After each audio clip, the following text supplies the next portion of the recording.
Good morning! Eto, papasok na naman tayo sa trabaho. 7 hours tayo today. At ngayon, ang pagkukwentuhan natin ay wala namang bago sa buhay ko, kundi yun nga, yung tungkol sa anak ko.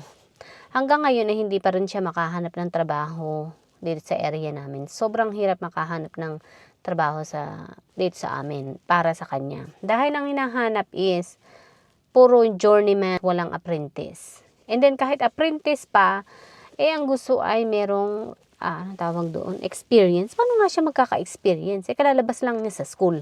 Siyempre, ang una niya magiging experience yung school, di ba?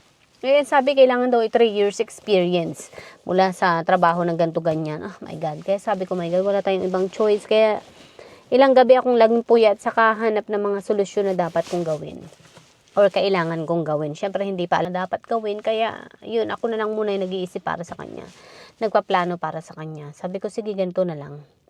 Ang naisip kong paraan ay sabi ko ay, sige, manap tayo ng, kasi naghanap na ako kung saan-saan yung malalapit na mga lugar dito sa amin. Sinubukan ko ng 3 lugar o 4 na lugar yata. Wala talaga akong makita. And, meron ba yung nakita kong isa? Pero malayo pa rin. So, sabi ko, no kaya ang gawin natin? So, abili na lang ang nakita ko, pinakang nakita kong malapit. 1 hour and 24 minutes. Pero depende pa rin sa drive niya. Baka mas mabilis siya mag-drive sa akin. Yun. Sabi ko, sige, dito ka mag-apply. Kasi nakita ko is walang hinahanap na experience. At talagang iti-train ka nila and paid training pa. Babayaran nila yung pagtitrain sa'yo. Sabi kong ganyan. At tumatanggap talaga sila ng mga walang experience na kagaya mo. Yun. At willing sila na turuan ka at matuto nga ikaw. Yun. Yun talaga yung goal nila. Yun ang nakalagay. So, sabi ko, sige, mag-apply ka dito sa company na ito. Yun, 3 ang na-applyan niya na posisyon. Bahala na kung alin na mauna. Malalaman naman ng company yun kung ano yung in-applyan niya. Bakit 3 yung in-applyan niya at iba't iba. Bahala na siyang mamili. Yun. Sabi ko, okay, ito naisip kong paraan. Ang gagawin natin is kukuha kita ng apartment doon sa lugar na yun. Kasi nga nag-aalala siya, baka hindi pa niya kaya, ganto ganyan. Kung tutuusin, kaya na ng anak ko financially. Kaya na niya kasi meron para naman siyang pera hanggang ngayon. Pero takot siya. Hindi siya kasing tapang ko. Takot siya na mamuhay ng kanya na financially on his own. Kasi natatakot siya na baka hindi niya kayanin at maubos lang lahat ng ipon niya. Sabi ko sa kanya, hindi mauubos ang ipon mo, actually may darating na pera sa'yo kasi nga magtatrabaho ka eh. And maganda naman yung magiging bayad sa'yo pag nagsimula ka na sa trabaho. Kaya meron kang darating na pera, papasok na pera na pwede mong magamit, may ipon uli para makapagsimula ka uli. Sabi kong ganyan. Kaya hindi ka dapat mangamba. Kaya mo, sabi ko sa kanyang ganun. Pero sabi ko, sige, ganito na lang. Ako na lang muna ang magbabayad. Sabi ko sa kanyang ganun. Ng mga kailangan mo. Sabi kong ganyan. Sa apartment mo at sa kung ano-ano pa. Siyempre may mga tubig pa yun, kuryente, ganyan. Diyos ko, kayanin ko ba? Siyempre kakayanin natin yan. May trabaho din naman ako at kaya ko naman. Yun. For pangsamantala lamang. Sabi ko, pag naman ikaw ay sumasahod na, naiipon mo na yung mga yan, is makakaya mo na sa'yo, mga ilang buwan lang kaya mo na. Yun, mga 1 taon, ganyan, kaya mo na. Sabi niya, sige, yun. So, yun ang naisip kong paraan. Tapos ngayon naman, nag-iisip uli ako ng iba pang paraan, ng option. Sabi ko, ano kaya kung bumili na lang ako ng travel van, or yung mobile homes, yung maliit lang para sa kanya. Kaya lang niisip ko, syempre, dubli naman ang babayaran ko noon dahil, syempre, maghahanap ka pa rin ng pagpaparkingan noon, magbabayad ka rin ng pagpaparkingan noon. Kasi, ganun dito, pag meron kang mobile homes, meron kang kailangang pagparkingan, yung safe na lugar, ganyan, magbabayad ka pa noon at ang bayad din ay magkano din. So, babayaran mo yung mobile homes, babayaran mo pa rin yung renta dun sa mobile homes. So, ganun, doble-doble pa yun. Para ka rin umupa ng bahay. At yun nga lang, sa'yo yung mobile homes. Pero yung inuupahan mo, hindi sa'yo. Yun ang kaibahan. So, yun ang iniisip kong isa pang options. Nasabi ko, paano naman? Kailangan doble naman ang babayaran ko dahil babayaran yung mobile homes, babayaran yung upa. So, ganun din, lumalabas, pumapatak na ganun din. Kaya sabi ko, my God, Lord, ano ba? Upa na lang kaya muna, pansamantala. Saka na siya bumili ng bahay talaga or yung mobile homes talaga kung yun muna ang kaya.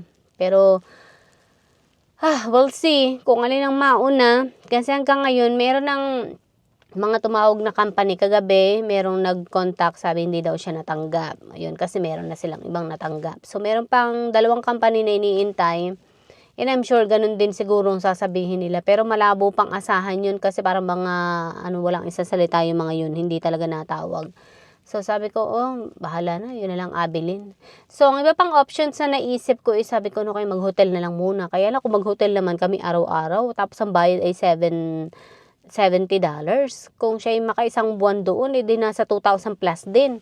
2,700 din. Kaya sabi ko, oh my God, so mahal pa rin. Ano kaya? Sabi ko, or ang iba pang naisip ko, mag-drive na lang kaya siya, balikan mula dito hanggang dun sa magiging trabaho niya. Kailangan layo din. So, magiging total o 2 hours and 40 minutes din. Nakakapagod din yun ha. Mag-drive ka ng balikan araw-araw. 15 minutes is pwede. 30 minutes yan pwede. Magbalikan ka sa trabaho araw-araw.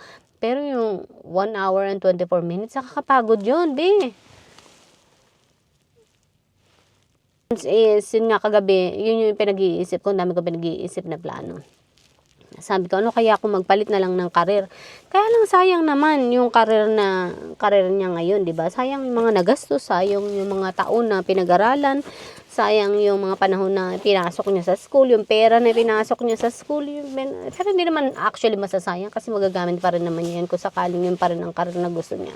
Pero nag-iisip lang ako, options lang ba? Sabi ko, kaya kung magpalit siya ng ibang karir, mag-aral uli, just ko another time na naman. Pero hindi naman ganun kahaba yung time na papasukan, kumbaga.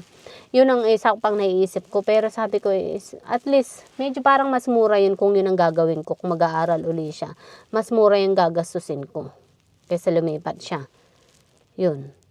Pero at least ganun lang yung nakwenta ko na kung magkano gagastusin. Parang mas makakamura ako kung magpalit na lang siya ng karir at mag-aral uli. Parang yun ang naiisip kong plano.